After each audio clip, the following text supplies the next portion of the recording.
My name is Camille Torres, and I'm 31. Seattle glows different at 2 a.m. The skyline looks like it's holding its breath. I was sitting cross-legged on the floor of my two-bedroom condo, my laptop asleep beside an untouched mug of tea, scrolling a text from my younger sister that felt like a magic trick where your life disappears and somehow you're expected to clap. Allison's message was chirpy and surgical. Cam, you're single, you work from home, and you don't really entertain. Evan can stay over at yours anytime, but Tyler and I actually need a proper place to start our married life. Your condo is perfect for us. We'll trade you our studio. Less to clean, lower bills. Win-win. She added a sparkle emoji like she was offering me a cupcake and not a downgrade disguised as generosity. Here's the thing. My condo isn't fancy, but it's mine. 1,100 square feet of paid-for peace. An office I carved out with a walnut desk and a map of the Cascades pinned above it. A balcony that catches evening light and the faint smell of salt. A kitchen arranged like a promise that I could cook for myself, on my own terms, forever. After years of roommates and late-night code, after saying no to everything I couldn't afford, I built a place that says, I know who I am. I stared at her text and laughed. Then I realized she was serious. I called. No, Allison, I told her. I'm not trading my condo for your street-level shoebox because you've decided marriage requires granite countertops. She sighed the way people sigh when they want your backbone to be the problem. Camille, family makes sacrifices. Tyler's family is gifting us $10,000 for the wedding. His sister's planning my bachelorette. You can't even help with something that costs you nothing. Nothing. The word hung there like a lie we both could see. It cost me my home, I said, my equity, my sanity, my life. You're being dramatic, she said. It's just an apartment. I bit back the urge to catalog every small choice that made this just an apartment possible. The reused coffee filter holder, the nights I didn't go out, the secondhand sofa I recovered with my own clumsy stitches. Instead, I said, no. By dinner, my parents had joined the chorus, softening the ass with guilt. When your sister's starting a new life, we all pitch in. When you get married, I'm sure she'd do the same for you. They kept saying when like it was an obligation I hadn't met yet. My mother reminded me she still had my spare key for emergencies. A point she tucked into conversation like a bobby pin. I texted my boyfriend, Evan Reed, and asked if he was awake. He called immediately, voice low and warm, like he was talking across a campfire. Tell me everything. I told him. I left out how my hands were shaking. Okay, Evan said. Then the answer's no, and we set boundaries. Want me to come over? No, I said, meaning yes. I just need to say it out loud. Say it. No. The word felt clean in my mouth. We joke sometimes about his ex, Madison, who posted breakup playlists like weather alerts. Even she, I thought, would hear this and say that's insane. The absurdity steadied me. I sent Allison a final message. My condo is not up for discussion. I love you, but drop this. Days passed like a bad radio station. Static and the same song on repeat. My mother forwarded me studio listings just to see what's available for you. Allison scheduled a viewing on my behalf. The landlord called to confirm a time I hadn't agreed to. Tyler texted me that he was disappointed in my lack of support for Allison's happiness. He spelled it out like a grade on a report card. I went low contact with everyone and high contact with my routines. Morning run, pour over, code, balcony, dinner with Evan where silence meant safety. I told myself stubborn storms blow over if you stop standing in the rain. 2 Saturdays later, I worked out, grabbed coffee with a friend, wandered through a store and touched sweaters I didn't need, and came home to the quiet I loved. Visitor parking had a familiar car in it, my mother's. I didn't panic. She drops by sometimes. She texts first, except she hadn't today. I climbed the stairs with the staccato certainty of dread. The hallway smelled like fresh cardboard. My front door was unlocked. Inside, my living room had been converted into an assembly line of betrayal, boxes everywhere, my books stacked like anonymous cargo. The stand mixer I saved for and loved precisely because it's heavy was swaddled in bubble wrap, lifted like it belonged to someone else.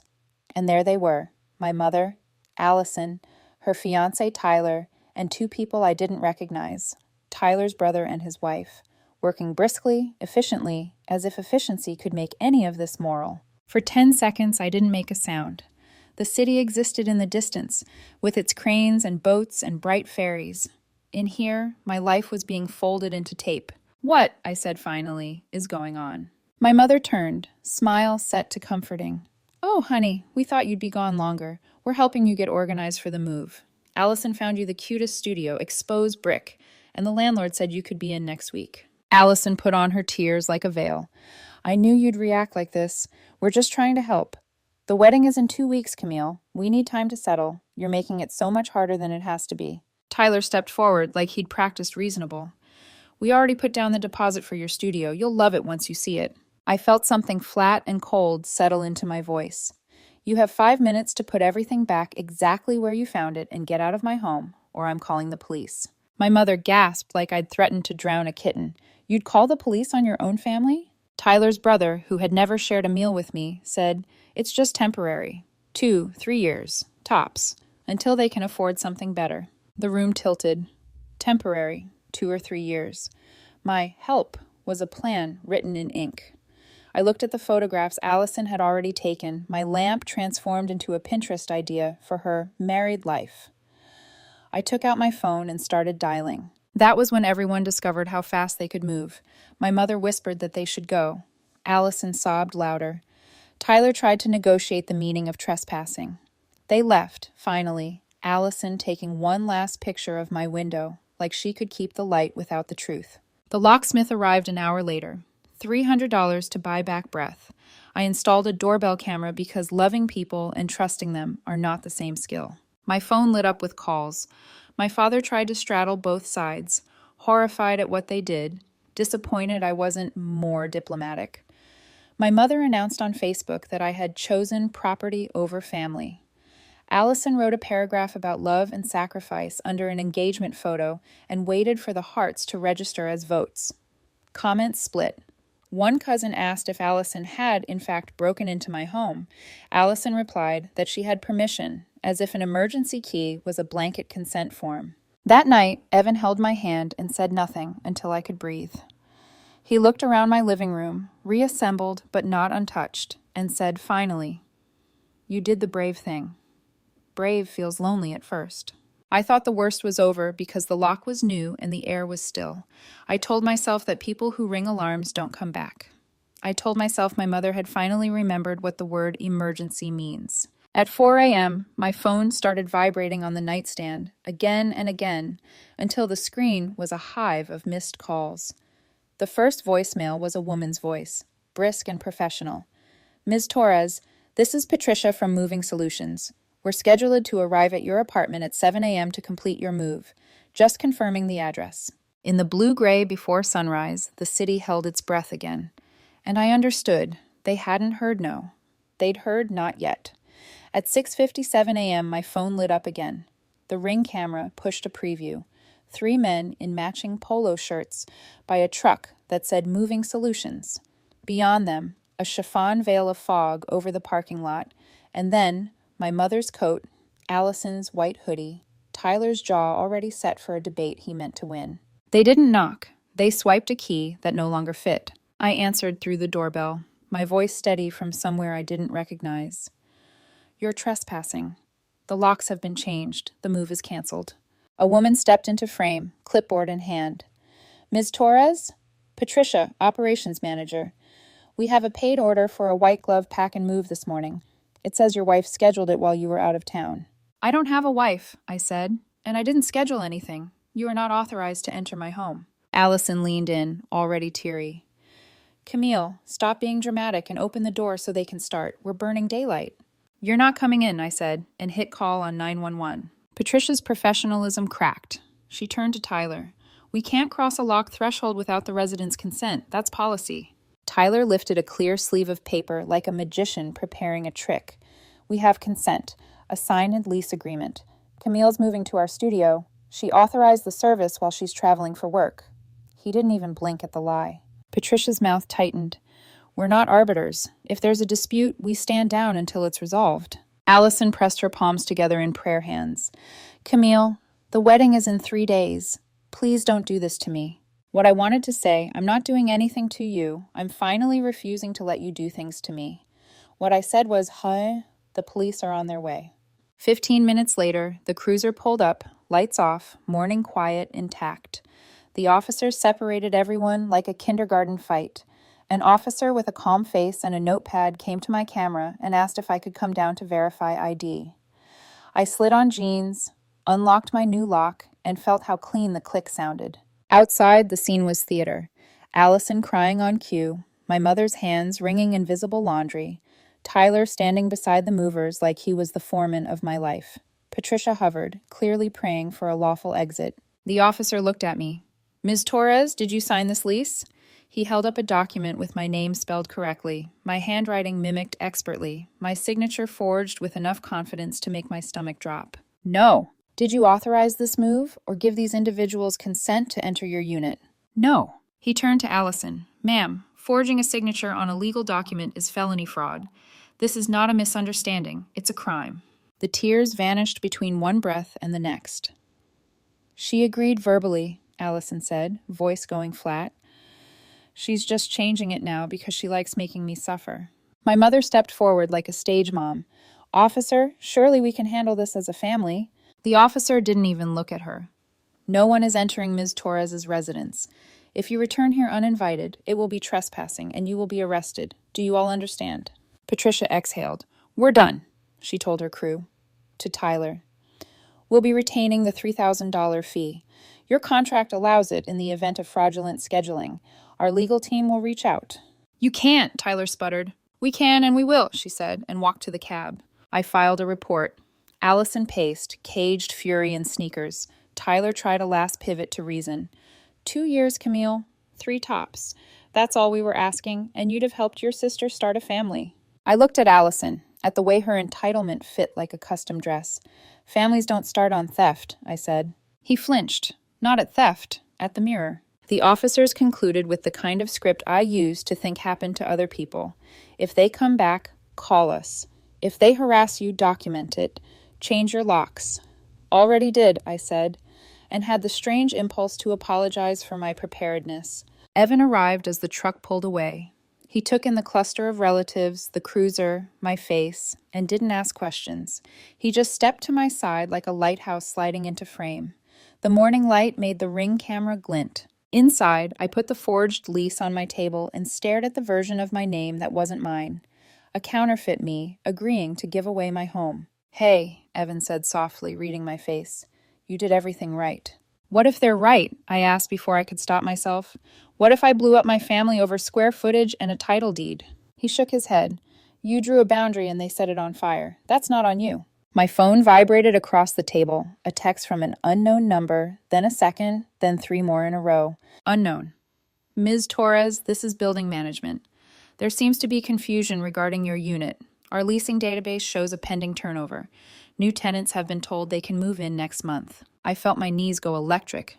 "They didn't," I whispered. Evan looked at the text, then at me. "Call them." I did.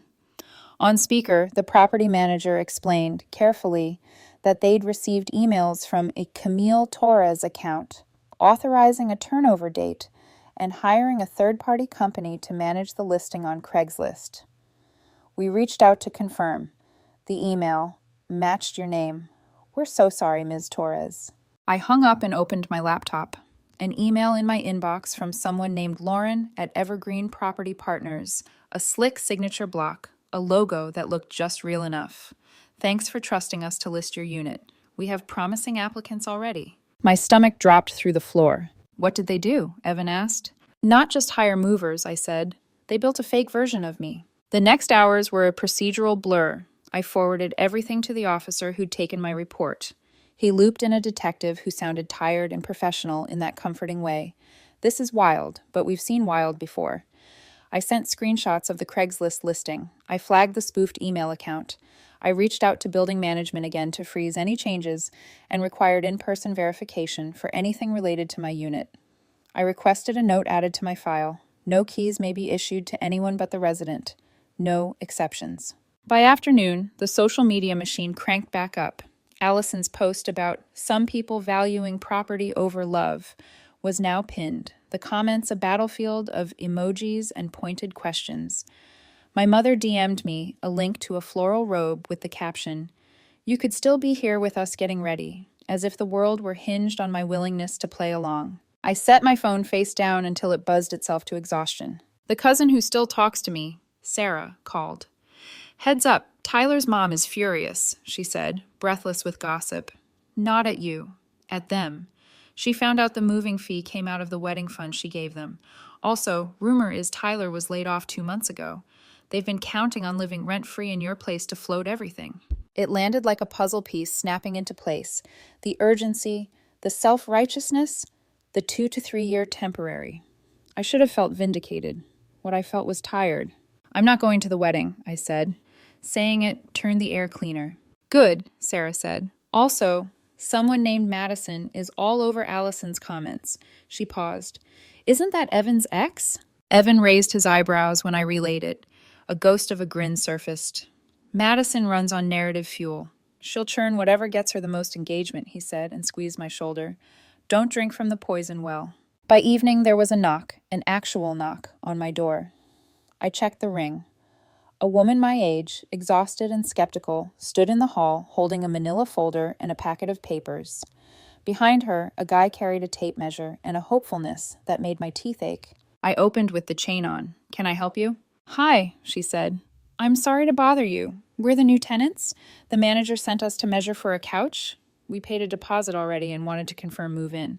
I unclipped the chain, stepped fully into the doorway, and watched her face when she saw my furniture still there, my art still on the walls, my life unmoved.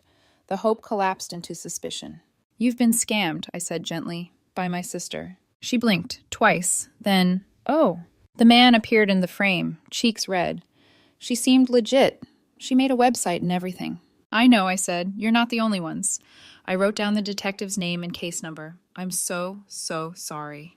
They left with their disappointment folded neatly into the manila folder. I closed the door and leaned against it, the wood cool against my back like the side of a ship. Evan set takeout on the coffee table and turned on the smallest lamp, the one that makes the room feel like a waiting room for mercy. We ate quietly. Between bites, he went through a checklist with me like a pilot. Change passwords, enable two-factor, call the bank to flag my credit, pull a credit report, call the building again, email the detective everything new. Practical love is a kindness that doesn't glitter, but it holds. At 10 p.m., my mother tried a new angle, texting from a number I didn't recognize. "Be the bigger person. She's your sister." I typed and deleted a dozen times. In the end, I sent nothing.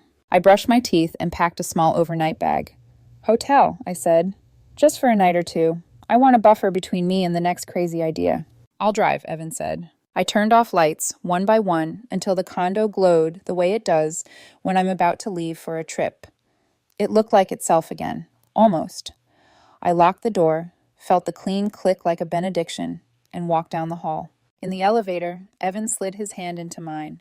"You're allowed to grieve," he said. "For what?" "For the family you thought you had." Outside, the city had shaken off its morning fog and put on its evening neon. The sound of tires on wet pavement. The soft thud of doors closing. The slow exhale of a bus. It all felt like a lullaby, written for people starting over. My phone buzzed as we pulled out of the lot. A new email subject line jumped up like a jack-in-the-box. Demand for damages. $15,000. I didn't open it. Not yet. Tomorrow, I'd read it and laugh with a lawyer about legal toilet paper. Tonight, I wanted quiet walls and a bed no one had tried to claim. The hotel room smelled like lemon and new. I set my bag down, sat on the edge of the bed, and felt the ache find a shape in my chest. Evan stood at the window, looking out at a city that keeps spinning even when you can't. "You didn't cave," he said. "That matters." I switched my phone to Do Not Disturb and lay back, staring at the ceiling, counting the tiny pinprick constellations in the plaster. For the first time in weeks, I didn't feel hunted. I felt paused. At 2 a.m., the city held its breath the way it always does. Somewhere, a siren cut the quiet, then fell away. In the morning, I'd file another report, send another email, set another boundary. Tonight, I let the quiet be proof that I still owned something no one could forge. I woke up in the hotel to soft gray light filtering through the blinds and the low hum of Seattle traffic below. For a second, I forgot why I was there. Then the ache settled back in, slow and familiar. On the nightstand, my phone, still on Do Not Disturb. 27 missed calls, 83 unread texts, a new email with the subject line, cease and desist, property interference. I opened it. It was from a law firm that didn't exist outside of a Gmail address. The signature block read, Thomas M. Grant, Escarnage, Legal Counsel, first-year associate, pending bar admission. Tyler's college buddy. I remembered him from the engagement dinner. He'd spent half the evening bragging about how law school changes the way you think. Apparently, it didn't change the way you embarrass yourself. The letter demanded I pay $15,000 for emotional distress, wedding damages, and temporary housing. It also warned that further hostility could jeopardize the sanctity of a family union. I laughed out loud, a jagged sound that startled even me. Evan looked up from his laptop. That's not a real lawyer, right? No, but it's a real joke. He handed me coffee, dark and grounding. What's your next move? I'm going home, I said. I can't hide in a hotel forever. When we reached the condo, the air smelled of rain and concrete dust, the scent of home reclaiming itself. I unlocked the door, half expecting to find another invasion, but everything was still. My books were aligned again, my desk untouched, my plants still leaning toward the light, until I checked the mailbox. Inside was a manila envelope, hand-delivered, no return address. I opened it slowly, bracing for whatever new absurdity they'd conjured. It was a lease agreement, the same forged document the police had confiscated, reprinted with new signatures and notarization stamps that shimmered faintly like cheap holograms. On top, a sticky note in Allison's handwriting. You could have avoided all this. Love you anyway. My stomach twisted. She'd made copies of the fake lease and refiled them with the management company to reinforce her claim. I called Detective Monroe, the officer assigned to the earlier case.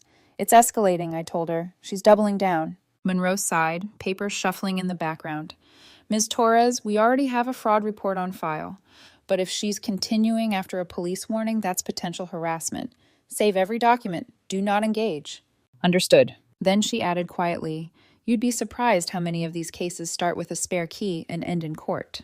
By afternoon, the consequences rippled outward. Allison's wedding was in 2 days. My cousin Sarah texted updates like a live feed journalist. Sarah, Tyler's mom is done. She found out about the movers' payment. Apparently, the $3,000 came from the wedding fund she gave them. Sarah, Tyler's unemployed. Lost his marketing job in July. They were counting on living rent-free in your place. Sarah, oh, and Allison's influencer page posted a story about toxic sisters and stolen dreams. Subtle. I stared at my phone, equal parts disbelief and exhaustion. Evan scrolled through her page and whistled. She's weaponizing hashtags now. Hashtag family over property, hashtag sister sabotage. She's turning felonies into content. He put the phone down. Camille, you need legal counsel, a real one. I already emailed a firm this morning. They'll call back. I didn't say what I was really thinking, that every word I sent or received now had to live in a folder labeled evidence, that my family's story had mutated into a case file. That evening, there was another knock. I froze. Evan checked the camera feed. A young couple, nervous smiles, holding rental documents. He mouthed, another one. I opened the door just enough. The woman spoke first. Hi, we're moving in next week? We just wanted to confirm measurements for the living room. You've been scammed, I said softly, by my sister. They exchanged a look of disbelief that crumpled into dread. She told us she owned the place, the man said. We paid her a $20,500 deposit. I wrote down Detective Monroe's number again. You're not alone, I said. Others have reached out too. She's running multiple listings. By the time they left, the truth was fully formed. My sister wasn't just entitled. She was desperate. That night, Monroe called back. Her tone was sharper. We've opened a full investigation. 3 couples so far. Same pattern. Fake management site, real bank transfers. Ms. Torres, we'll need you to testify if this goes to court. Of course, I said numb. Be ready, Monroe added. When family fraud happens, it gets ugly before it gets better. The next day, the headlines in my tiny world changed. Allison and Tyler's wedding went ahead. Lavish, glittering, hollow. Photos flooded social media. Her in lace, him smiling too wide. No one would guess the groom's parents were furious, and the bride's maid of honor had just committed felony fraud. I didn't go. I sent a polite decline on the RSVP weeks ago and transferred $500 to their registry anyway, a peace offering they'd call guilt money. Sarah texted from the reception. Sarah, it's chaos. Tyler's mom told everyone about the forged lease. Dad tried to stop her. Allison locked herself in the bridal suite, crying about betrayal. I didn't reply. I just sat on my balcony that night, watching the city lights flicker like they were keeping score. Evan came out with a blanket. You did the right thing, he said. Then why does it feel like I lost? Because you did, he said simply. You lost the illusion that family means safe. 3 weeks later, I found another envelope under my door, this time from the Seattle District Court. Inside, a notification. Allison Torres, charged with fraud, identity theft, and forgery. My throat went dry. The case number matched the one Detective Monroe gave me. It was real, official, irreversible. I sat on the couch and stared at the line that mattered most. The state of Washington versus Allison Torres. I wasn't the villain in her story anymore. I was the witness. When the court summons came, it felt like the world had quietly changed sides. Allison wasn't just the dramatic sister anymore. She was the defendant. I didn't even need to press charges. The defrauded couples had already done it. Their Venmo receipts, text threads, and signed rental agreements were enough to make any detective salivate. I just happened to be the common thread that led them all to her. I read the paperwork twice before sliding it back into the envelope. My name was there only once, as reporting witness. It didn't make it hurt less. That same evening, my mother called from a number I didn't recognize. Again. I almost didn't answer. When I did, her voice was trembling but firm, the way it gets when she's rehearsed what to say. Camille, they arrested your sister. I know, I said. Detective Monroe called this afternoon. She made a mistake, Mom whispered. She was desperate. She committed fraud, multiple counts. She didn't mean to hurt anyone. She forged my signature, Mom. There was a pause, then the line broke open. The crying, the guilt, the disbelief. You don't understand what you've done to this family. I didn't do this, I said, voice low. She did. You all just refused to see it. Mom hung up. By morning, the news had spread through the family group chat like wildfire. My aunt posted a vague, "Pray for our family during difficult times." My cousin commented, "Is this about Allison?" And the silence that followed confirmed everything. Sarah texted me privately. Sarah. She spent 2 nights in jail, Sarah. Your parents drained part of their retirement to bail her out, Sarah. Tyler filed for divorce this morning. I stared at the screen until the words blurred. She's 27, I murmured, married for less than 2 months. Evan set down his mug. Facing felony charges and a divorce, it's a lot of wreckage for one wedding. The next week, a handwritten letter arrived at my door, the shaky penmanship unmistakable. Camille, you've destroyed my marriage and my future. You could have fixed this quietly, but you wanted me punished. I hope you're happy living alone while your sister's life burns down. Maybe when you finally have a child, you'll understand what it means to protect family. Allison. No apology, no accountability, just venom wrapped in self-pity. I didn't reply. I handed it to Detective Monroe, who scanned it, sighed, and said, She's spiraling. Weeks passed. Seattle slipped from spring into that damp half-season where rain feels personal. My parents stopped calling altogether. Silence, it turns out, has weight. Work became my refuge, lines of code that always behaved if you were precise enough. Evan checked in daily, patient even when I had nothing to say. He'd tell small stories to fill the air, about clients, the neighbor's dog, the guy at the cafe who tried to flirt with him using latte art. He made me laugh again, which felt like cheating on grief. Then, one evening, he showed me an email his ex, Madison, had sent him. Just a heads up, Allison reached out to me through Instagram asking if I'd help tell her side since I have an audience. She said you two are covering up her truth. You might want to warn Camille. I told her no, and that she should probably focus on court instead of PR. Madison's tone was snarky, but the message was clear. My sister had gone fully public. She's not just denying it, I said. She's trying to reframe it. Evan scrolled. She's desperate to control the narrative. People like her always are. The detective confirmed it the next day. She's talking to reporters, Monroe said. One of the couples she defrauded works in local media. If she keeps making statements, it'll only strengthen the prosecution's case. Allison had always been addicted to attention. Now she was about to overdose on it. A week later, my parents showed up at my condo unannounced. The doorbell camera caught them before I even stood up. I answered through the intercom, "You can't come in." Dad's voice was calm, practiced. "We're not here to fight. We just need to talk." "You said that before you helped her pack my things into boxes." He flinched, even through the speaker. "Camille, your sister's pregnant." The air went out of me. "What?" "8 weeks along," Mom said, voice quivering. "She found out after the arraignment." I pressed my forehead against the door, eyes closed. "And you think that changes anything?" "She needs her family right now." "No," I said. "She needs accountability. You can't keep rescuing her from consequences." Dad sighed. "You used to be so compassionate." "I still am," I said. "Just not suicidal about it." They left without another word. Through the camera, I watched them walk to the car, my mother wiping her eyes, my father shaking his head like I was the disappointment. That night, I sat with Evan on the couch, wrapped in a blanket that smelled faintly of detergent and cinnamon. He took my hand, tracing circles on my palm. "Pregnant," I said quietly. "She's going to raise a child in that house, with my parents enabling her every delusion." Evan hesitated. "You can't save that child. You can only make sure you're not collateral damage." "I know," I said. "It just feels like my family keeps burning the same house and asking me to rebuild it." He leaned closer, then stopped handing them the matches. The legal proceedings dragged on, slow and meticulous. Allison's lawyer, a public defender this time, tried to negotiate restitution. The prosecution had the receipts, the forged leases, the fake website, the Venmo transfers.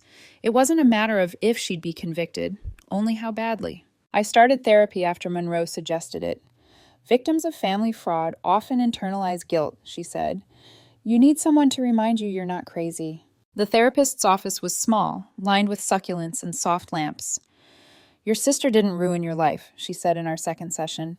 "She just forced you to finally live it without her approval." I cried for the first time in months, not from sadness, but from the strange relief of hearing it said out loud. One rainy Sunday, Sarah came over with takeout and a grin that looked almost mischievous. "Guess what? Tyler's mom sent me something for you." She slid an envelope across the table. Inside was a note written in elegant cursive and a $500 Amazon gift card. "Camille, you were right. I'm so sorry for what my son's wife put you through. Please accept this as a small gesture. If you ever need anything, our family owes you an apology in person. Martha Reynolds." I laughed through tears. "She didn't have to do this." Sarah shrugged. "She said you were the only sane one in the story." The trial date was set for the following month. Allison pleaded guilty to fraud, hoping for leniency. The last time I saw her before sentencing was in a courthouse hallway, her hands folded over a small belly she hadn't bothered to hide. She looked smaller somehow, as if the arrogance had leaked out of her. When our eyes met, she smirked. "I hope you're proud." "I'm not," I said softly, "but I'm not ashamed anymore either." She turned away when the bailiff called her name. That night, I stood on my balcony again. Same skyline, same city, same rain. But the quiet felt different now. Evan came out beside me, coffee in hand. "When it's over," he said, "what will you do?" I thought about it. Maybe nothing dramatic, just live, go hiking, see the ocean, let my home be mine again. He smiled. "Sounds like a revolution." I smiled back. Maybe it is. The courthouse lights across the water flickered faintly, like the city itself was nodding in agreement. And for the first time since this all began, I believe the worst might actually be behind me. The sentencing hearing was scheduled for a Thursday morning in late spring, the kind of gray Seattle day that smelled like wet concrete and nerves. I didn't plan to attend at first, but Detective Monroe encouraged me. "Closure matters," she said, "even when it doesn't feel like it." So I went. The courthouse was colder than I expected. The fluorescent lights made everything look washed out, even the people. Allison sat at the defendant's table, hair tied neatly back, her maternity dress a soft lavender, like she wanted to look innocent by association. Tyler was nowhere to be seen. My parents sat behind her, side by side, gripping each other's hands. My mother looked 10 years older. My father looked like a man trying not to pick sides and failing miserably. The judge entered, a woman in her 50s with sharp glasses and no patience for theatrics. The prosecutor began reciting the facts. Forged lease agreements, falsified signatures, fake management websites, fraudulent deposits totaling $7,500 from 3 couples. The tone was dry, clinical, devastating. When it was Allison's turn, her lawyer rose. "Your Honor," he began, "my client deeply regrets her actions. She was under extreme emotional distress. She's expecting a child and seeks leniency so she can raise it in a stable environment." The judge's eyes flicked toward Allison's belly, then back to the papers. "Pregnancy," she said flatly. does not excuse identity theft and fraud. Allison's shoulders jerked as if the words had landed physically. Then the verdict came. 18 months probation, 200 hours of community service, and restitution of $7,500 to the victims. No jail time, but no sympathy either. When it was over, the bailiff opened the doors. My parents rushed to her side immediately. My mother clutched her and whispered something through tears. Allison didn't look at me. I started to leave, but my mother broke away and followed. "Camille," she said, voice cracking. "She's pregnant. You're going to be an aunt." "I'm also her victim," I said quietly. "She needs family, please." "Family?" I cut in. "She weaponized that word, Mom. You all did." Her mouth trembled, but she didn't argue. The bailiff gently guided her away when she tried to step closer. Outside, the air smelled of rain and iron. I stood under the courthouse awning, letting the drizzle hit my hands, feeling oddly weightless. Evan was waiting by the car, holding out a cup of coffee. "How bad?" "She got probation," I said, "and a baby." He nodded slowly. "That's going to complicate everything." "Yeah," I said, "but at least now I can stop waiting for another disaster." Weeks turned into months. Allison moved back in with my parents, pregnant and jobless.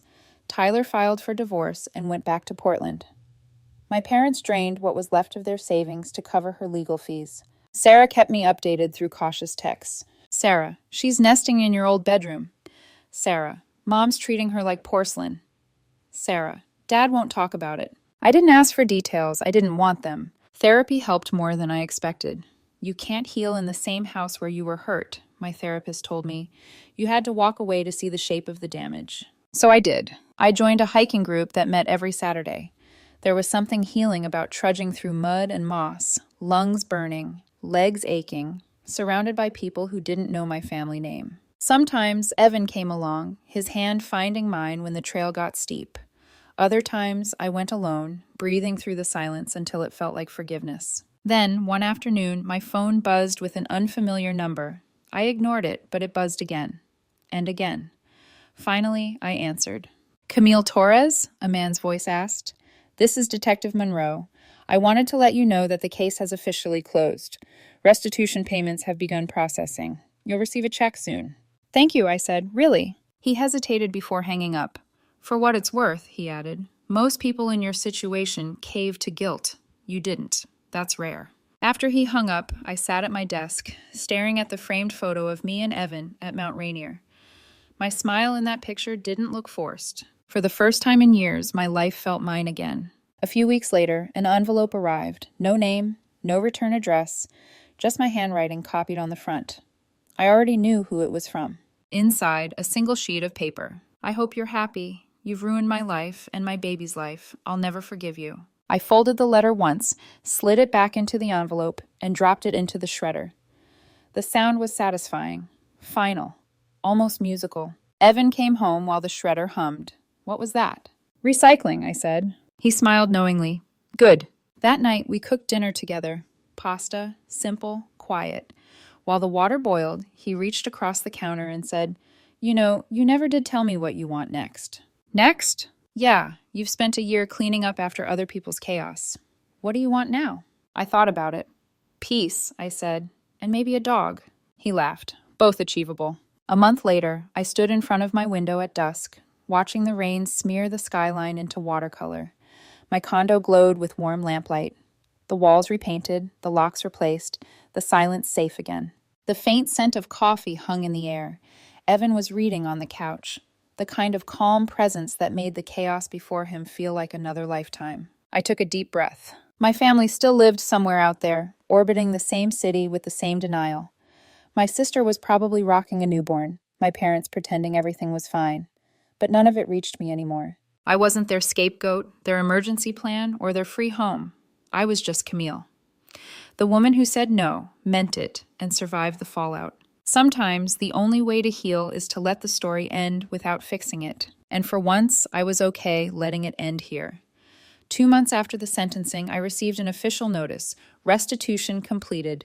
Case closed. No more hearings, no more paperwork, no more detective calls or family voicemails pretending to be apologies.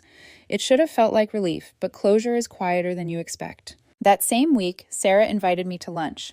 She slid into the booth across from me, eyes bright with that mix of gossip and sympathy I'd come to recognize.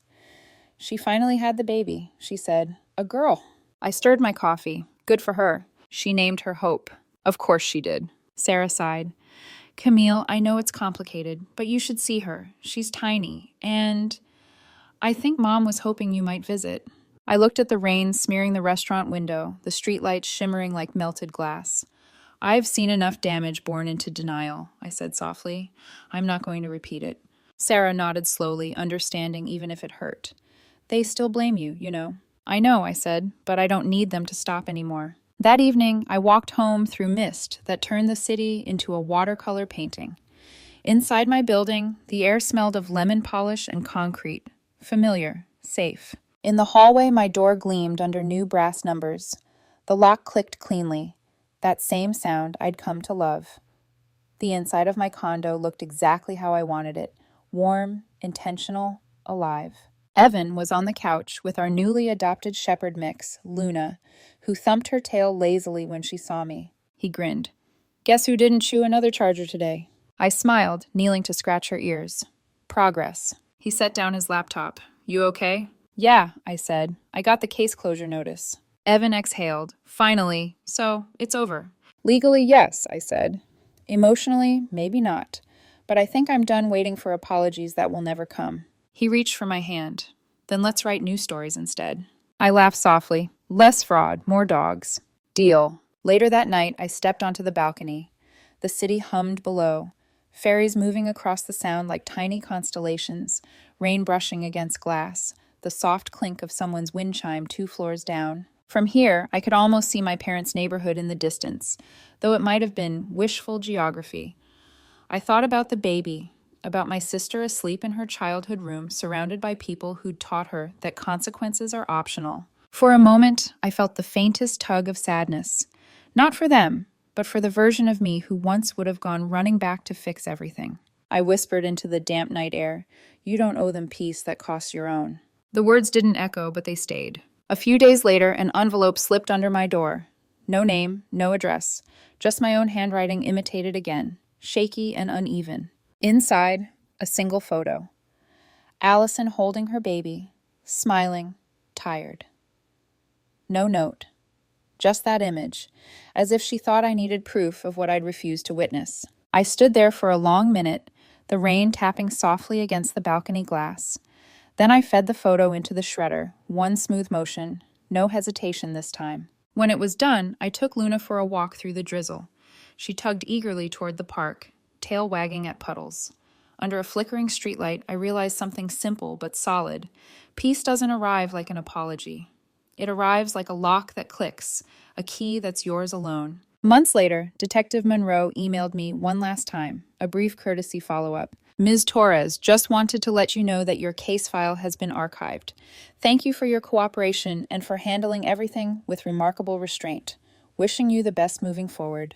Detective Monroe." I replied, "Thank you. I learned that family isn't a synonym for safe." Then I closed my laptop, turned toward the living room, and caught Evan asleep on the couch, Luna's head in his lap, both of them peaceful in that unguarded way that still startles me. I dimmed the lights, curled beside them, and listened to the rhythm of a home that no one could take from me again. The past still existed, the fraud, the keys, the betrayals, but it no longer owned space inside my walls. Some doors stay locked not out of fear, but out of wisdom. And finally, mine did.